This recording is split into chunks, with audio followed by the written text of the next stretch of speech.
så er vi på vej over for at finde et dårligt hold for den Lissabon, som bliver testet på torsdag. Og i blandt, der er stjernespilleren Lee Edson. Og så vi kan finde ham.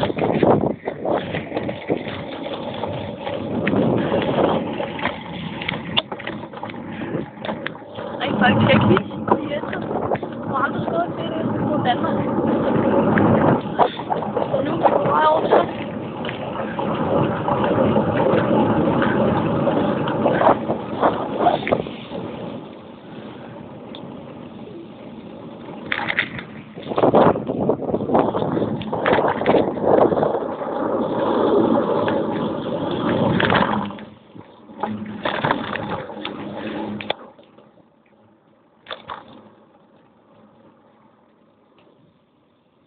Hvor er vi fundet den?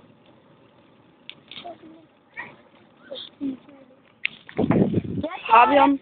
Lå han der og vinker. Det er Lee Edson. Så har vi fundet ham. Og vi vender tilbage senere, hvor vi er i gang med alt det. Hvor vi er i gang hvor vi prøver at få en autograf og ligesom et nærbillede af ham. Du skal ikke være med i filmen. Hvor vi prøver at få et nærbillede af Lee Edson. Han er rigtig god.